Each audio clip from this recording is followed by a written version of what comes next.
नमस्कार मित्रांनो, माझे नाव निखिल सानप व मी BBID Sanjay arts commerce science college सवितर्की. मी आज टाटा शोरूम येवला येथे GST बद्दल माहिती मिळवण्यासाठी आलो आहे. तर आज आपल्यासोबत आहेत अभिजित खळे सर. आपण त्यांना GST बद्दल थोडेसे 4-5 क्वेश्चन घेतले आहेत सर. नमस्कार सर. नमस्कार सर, आपल्या शोरूम बद्दल थोडीशी माहिती द्या. सर. आपलं शोरूम जे आहे जे टाटा डीलरशिपचं शोरूम आहे. टाटा डीलरशिप मध्ये आपण कार सेगमेंटमध्ये काम करतो.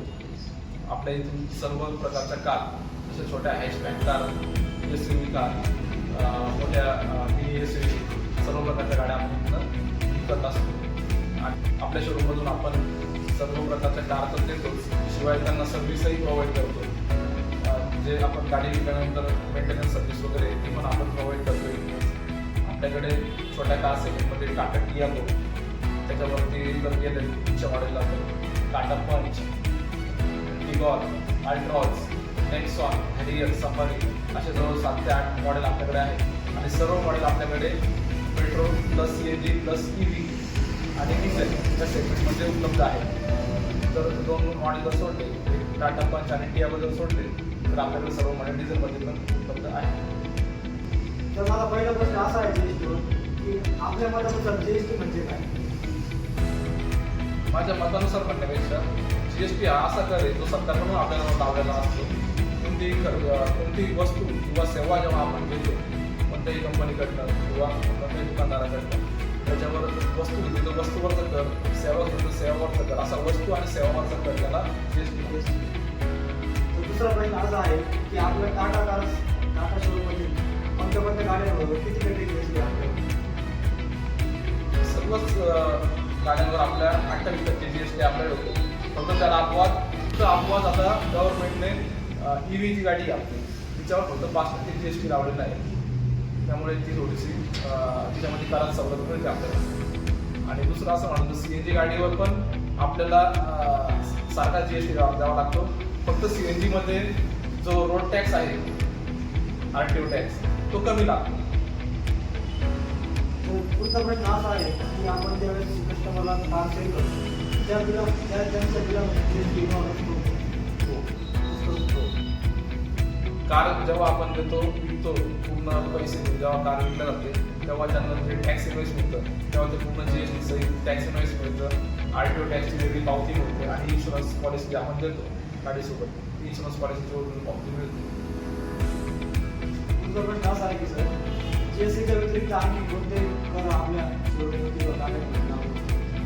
GST व्यतिरिक्त गाडी देताना एकच कर लागतो, रोड टॅक्स.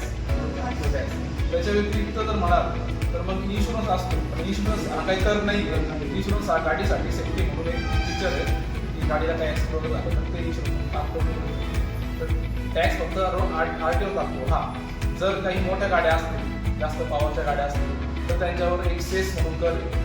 त्यांची एक शोरूम प्राईस 10 लाख 15 लाखाच्या पेक्षा जास्त आहे, त्यांना TCS किंवा आपण त्याला सेस म्हणतो, तो कर लागतो. पुढचा प्रश्न असा आहे की GST टॅक्समध्ये काही सवलत वगैरे मिळते कस्टमर? GST मध्ये सवलत डायरेक्ट कस्टमर जर असेल, म्हणजे एक नोकरदार वर्ग आहे, त्यांना काही सवलत नसते. जे लोक GST भरतात, म्हणजे ज्यांचं GST ऑथराइज GST सर्टिफिकेट आहे, तर त्यांना त्यांच्या इन्कम टॅक्स त्याच्यावर टॅक्स भरतात, तर त्यांना तेव्हा त्या टॅक्समध्ये सवलत मिळते. आणि त्याला अजून एक अपवाद असा, जर कोणी अपंग व्यक्ती गाडी घेत असेल तर अपंग व्यक्तीला GST मध्ये 10% सवलत मिळते. आपल्या शोरूममध्ये GST बिल कशा पद्धतीने होते? त्या शोरूममध्ये एक कंपनी टाटाने प्रोव्हाइड केलेलं सॉफ्टवेअर आहे ज्याला आपण DMS म्हणतो, डीलर मॅनेजमेंट सिस्टीम. त्यामधनं आपण गाडीचे बिलं वगैरे सगळं त्यातूनच काढतो आणि तेच बिल प्रोव्हाइड करतो. ते इन्क्लुडिंग GST बिल केल्यानंतर तयार होतं. तर पुढचा प्रश्न असा आहे की आमच्या BBAच्या विद्यार्थ्यांना तुम्ही GST बद्दल काय सांगू शकता? सर्वप्रथम मी तुम्हाला शुभेच्छा देतो तुमच्या BBAच्या कोर्ससाठी. आणि GST जर तुम्हाला शिकायचं असेल किंवा तुमच्या BBAच्या याच्यामध्ये जर काही प्रगती करायची असेल तर तुम्ही एक योग्य मार्गदर्शनाने GST पहिले सगळ्यात महत्त्वाचं समजून घेतलं पाहिजे. GSTचा कर कसा लागतो, कारण GSTचा कर राज्य आणि केंद्र सरकार असं दोन्ही मिळून लावलेला असतो. तर केंद्र सरकार किती लावतं, राज्य सरकार लावतो ते तुम्ही व्यवस्थित समजून घ्या आणि त्याच्याशी संबंधित काही अभ्यासक्रम असतील किंवा कोर्सेस असतील तर ते एकदा करून घ्या आणि तुम्हाला त्याचा पुढच्या व्यवसायामध्ये फायदा होईल. धन्यवाद सर, तुम्ही हा वेळ तुम्ही